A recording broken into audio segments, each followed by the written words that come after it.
صباح الخير، صباحكم سعادة وتفاؤل وراحة بال، يا رب جميعا تكونوا بخير. هنعمل مع بعض النهارده غدا سهل وسريع ما ياخدش معاكي ابدا ولا وقت ولا مجهود. بعمل دايما الوصفات دي لما بكون مش عايزه اقف في المطبخ كتير او تعبانه او كسلانه، بس في نفس الوقت عايزه اعمل غدا حلو وسريع. بعمل الوصفات دي وبتنفع بقى وبتكون حلوه جدا لو عملتيها في العزومات، علشان ما بتاخدش منك وقت ولا دوشه كتير ولا بتحتاج بقى متابعه ولا اي حاجه. هنعمل مع بعض النهارده الفراخ المشويه في الفرن بتتبيله بجد ولا احلى. ومن خلال الفيديو برضه هقولك على كذا طريقه تقدري تعمليها بالفراخ دي وبنفس التتبيله وبتطلع بجد ولا احلى. والاحلى بقى في الوصفه دي انك هتعملي الفراخ والرز بنفس التتبيله، يعني اظن مفيش اسهل ولا ابسط من كده، ولا هنحتاج بقى ورق فويل ولا ورق زبده ولا الكلام ده خالص. تعالوا بقى نشوف الوصفه القمر دي عملناها ازاي. بس لو سمحتوا قبل ما نبدا الفيديو عايزه افكركم يا ريت اللي ما عملش اشتراك في القناه يشترك وكمان يفعل الجرس ويعمل لايك علشان ده بيساعد القناه ان هي تكبر. ويلا نقول بسم الله ونشوف هنعمل ايه. التتبيله اللي انا هعملها دي هتكفي من فرختين لثلاثه.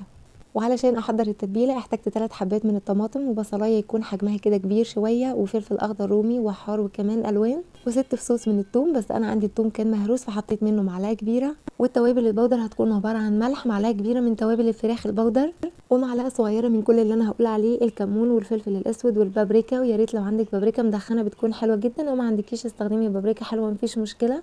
كزبره جافه وجنزبيل بودر والسبع بهارات ونص معلقه صغيره من البصل البودر والثوم البودر والورق اللورا والحبهان والقرفه. وطبعا لو ما عندكيش اي حاجه من التوابل دي تقدري تستغني عنها وتستبدليها باي حاجه تانية مفيش مشكله خالص. هحط بقى كل ده على بعضه كده في شفشق الخلاط وهحط عليهم نص كوبايه ميه وهضربهم مع بعض كويس. انا بحب ازود الفلفل الاحمر علشان يديني لون حلو زي اللي انتوا شايفينه ده. ممكن تستخدمي هريسه فلفل احمر، ولو ما عندكيش لا ده ولا ده ممكن تحطي شريحه من البنجر وهتديكي برده لون حلو جدا.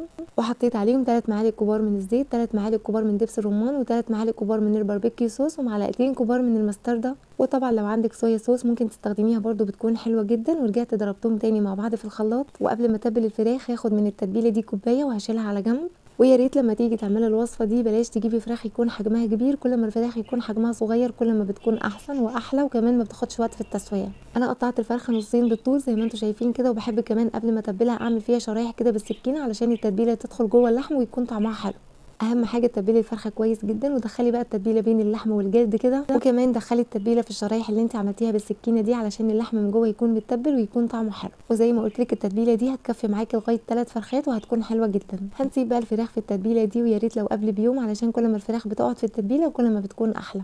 جبت بقى الصاج بتاع الفرن وحطيت كمان فوقيه الشبكه بتاعه الفرن، وحطيت بقى في الصاج ميه سخنه. اهم حاجه ان انت تحطي كميه ميه حلوه، يعني تقدري ما تحطيش ميه في البدايه كده، تستني لما تدخلي الصاج الفرن وتحطي فيه ميه سخنه. بس انا حبيت احط شويه قدامكم كده علشان ما ننساش الخطوه دي. لكن بعد ما دخلت الفراخ الفرن زودت الميه دي طبعا، وحطيت شويه ميه حلوين كده علشان ما تنشفش مني. وكمان الميه دي لما بتدخل الفرن بقى وتسخن البخار اللي بيطلع منها هو اللي بيسوي الفراخ وبيخليها طريه جدا وجوسي. ويا ريت لما تيجي ترصي الفراخ على الشبكه بلاش تلزقيهم في بعض، سيبي بينهم فراغات علشان تستوي بشكل كويس. والفراخ القمر دي هتدخل على فرن ساخن مسبقا على درجه حراره 200 في الرف التاني من تحت. انا علشان الفراخ بتاعتي كان حجمها صغير جدا زي ما انتم شايفين كده، فاخدت معايا ساعه ونص بس مش اكتر. وبعد ساعه ونص اختبرت تسويه الفراخ بالسكينه لقيتها استوت كويس، فطفيت الفرن من تحت وفتحت عليها الشوايه لغايه لما اخدت لون حلو. والتتبيله بقى اللي بتفضل في الطبق مكان الفراخ دي مهمه جدا، وعلشان الفراخ دي مش بنغطيها بورق زبده ولا فويل ولا اي حاجه من دي، فطول ما هي في الفرن اول ما تلاقي الجلد بتاعها نشف كده وهياخد لون لازم تدهنيه دهنه من التتبيله دي علشان احنا مش عايزينها تاخد لون من غير ما تستوي. انت بتدهني الفراخ وهي في الفرن ما بتحتاجش ان انت تطلعيها من الفرن ولا اي حاجه. وحاجه مهمه جدا خلي بالك من كميه الميه اللي موجوده في الصاج لان ممكن تنشف وتحتاجي تزوديها.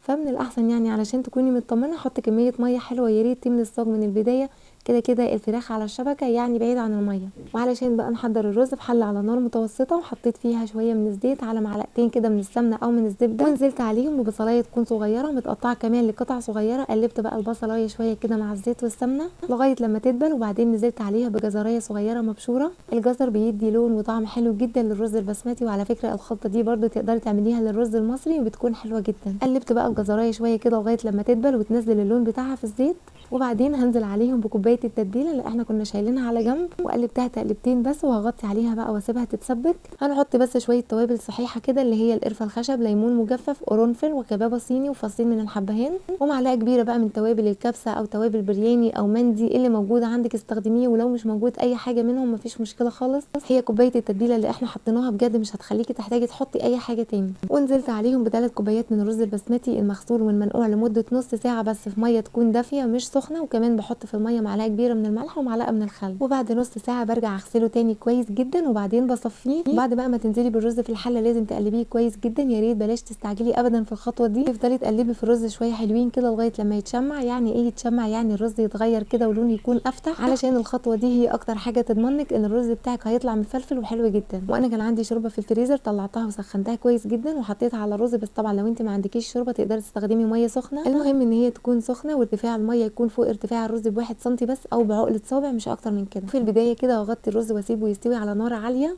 بس خطوه مهمه جدا علشان تتاكدي ان الرز ده هيطلع معاكي مفلفل وما فيهوش ولا غلطه، ان طول ما الرز بيستوي وهو على نار عاليه ولسه فيه شوربه يا ريت تفتحي عليه كل شويه كده وتديله تقليبه. بلاش تسيبيه يستوي على نار عاليه كده ويشرب الشوربه مره واحده من غير ما تقلبيه. وبعد ما الرز يشرب الشوربه بتاعته كلها زي ما انتم شايفين كده هغطي عليه واسيبه بقى يكمل التسويه بتاعته على نار هاديه جدا، مش هفتح عليه لمده 25 دقيقه. ودي بقى الفراخ القمر بعد ما خرجت من الفرن كانت مستويه جدا وكانت دايبه وكانت واخده لون حلو جدا، ده غير ريحتها بقى اللي كانت قلب الدنيا. وده الرز بعد 25 دقيقه مفلفل جدا، ما كانش فيه ولا غلطه. كوبايه التتبيله كانت مدياله طعم بجد ولا احلى. وانا طبعا ما بعرفش اعمل رز بسمتي غير لازم اعمل جنبها سلطه الدقوس، عملتها معاكم قبل كده في كبسه الفراخ. هنا بقى في المرحله دي عايزه تسيبي الفراخ على كده حلوه وزي الفل وكانت ريحتها قلب الدنيا. عايزه بقى تديها طعم الفراخ المشويه بلونها القمر ده. يبقى بعد الفراخ دي ما تطلع من الفرن على طول هتحطيها في حله وتبخريها بالفحم، وكده هتكوني عملتي احلى فراخ مشويه، ولا ولعنا فحم بقى ولا اي حاجه. وساعات كتير بعمل نفس الوصفه دي، بس بعمل الرز بقى في حله كبيره شويه، وبعد ما الفراخ بتخرج من الفرن بحطها على وش الرز وببخرهم هما الاثنين بالفحم. انا عارفه ان في ناس كتير ما بتحبش خطوه تبخير الفحم دي، بس انا بصراحه بحب اعملها كده كل فتره كنوع من انواع التغيير، يعني لان انا من عشاق المشويات بصراحه. وتقدري بقى تعملي نفس الوصفه دي بنفس التتبيله والخطوات وكل حاجه بس على شكل كبسه. هتستخدمي بقى حله كبيره شويه وهتعملي فيها نفس البصلايه والجزرايه اللي انا عملتها، بس بعدها بقى هتنزلي بالفراخ علشان تاخد طبه. وبعد ما الفراخ تاخد طبه حلوه كده هتنزلي عليها بكوبايه التتبيله اللي احنا كنا شايلينها وهتقلبيها شويه مع الفراخ، وبعدين هتغطي الحله لغايه لما التتبيله دي تتسبك،